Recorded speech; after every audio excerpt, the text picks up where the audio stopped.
Selamat hari Minggu Bapak Ibu semua, Shalom. Saya sangat berharap semua kalian tetap kuat, tetap sehat. Minggu ini kita akan melanjutkan pelajaran kita dari minggu lalu. Arti dari menghidupi pertobatan di dalam Kristus. Kolose 2 ayat 6 dan 7 itu bacaan minggu kemarin. Mari kita baca kembali. Kamu telah menerima Kristus Yesus Tuhan kita, karena itu hendaklah hidupmu tetap di dalam Dia. Hendaklah kamu berakar di dalam Dia dan dibangun di atas Dia. Hendaklah kamu bertambah teguh dalam iman yang telah diajarkan kepadamu, dan hendaklah hatimu melimpah dengan syukur. 4 hal yang telah kita belajar kemarin, arti dari pertobatan kita yang sesungguhnya. Yang pertama, tetap berada di dalam Kristus. Yang kedua, berakar di dalam Dia, dibangun di atas Dia. Yang ketiga, iman kita harus terus bertambah teguh lewat segala proses hidup. Dan yang keempat, hati kita melimpah dengan syukur. Minggu ini kita akan belajar poin yang pertama, tetap berada di dalam Kristus. Kata kunci dari poin pertama ini adalah penyangkalan diri. Apa itu penyangkalan diri? Penyangkalan diri adalah tak kala dosa membuat saya harus melakukan sesuatu, tetapi saya memilih untuk tidak melakukannya. Itu penyangkalan diri. Ya. Jadi selama kita mengikuti apa yang dosa inginkan, kita tidak menyangkal diri kita. Tetapi waktu kita sudah tahu itu dosa dan saya tidak mau melakukan, itu yang disebut penyangkalan diri. Kira-kira kita di mana hari ini? Apakah kita sudah mulai proses menyangkal diri? Ataukah kita menjadi Kristen yang hidup ini seperti tidak punya tujuan? Hidup kita harus punya tujuan. Dan tujuan utama setiap hari. Karena kita sudah lahir baru, maka kita harus ada dalam penyangkalan diri. Dalam sebuah tipologi yang sederhana, saya bawa Bapak Ibu kembali kita semua di masa kecil kita. Coba bayangin waktu kita ingin main di luar, dan orang tua kita berkata, tidak boleh, kamu tetap di dalam rumah. Ini penyangkalan diri pada level yang sederhana. Saya tidak mau melakukan dosa karena ada larangan. Itu yang pertama. Kata kuncinya adalah akan ada ancaman kalau saya tidak melakukan. Mari kita melihat hal ini sederhana, tetap berada di dalam Kristus. Ini hal yang impossible.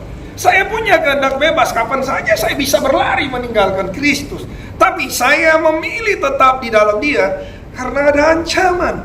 Kalau saya tinggalkan pertobatan saya bisa masuk neraka. Lebih sederhana dalam aplikasinya, saya bawa persepuluhan karena saya tidak mau usaha ada pekerjaan saya tidak diberkati. Saya tetap mau menabur di masa sulit karena saya percaya apa yang saya tabur pasti saya tuai. Saya tidak mau Tuhan berduka cita dengan semua yang saya lakukan. Penyangkalan diri yang berikut lebih digerakkan karena cinta. Setiap kali teman-teman kita main di luar, nggak perlu orang tua kita suruh. Kita memang nggak mau main di luar, mending saya mau belajar. Nah, ini digerakkan karena adanya tujuan yang lebih jelas ke depan. Ini digerakkan oleh cinta. Dosa terus datang tiap hari, dosa terus datang. Tapi kita bisa berkata, Tuhan, saya cinta Kau.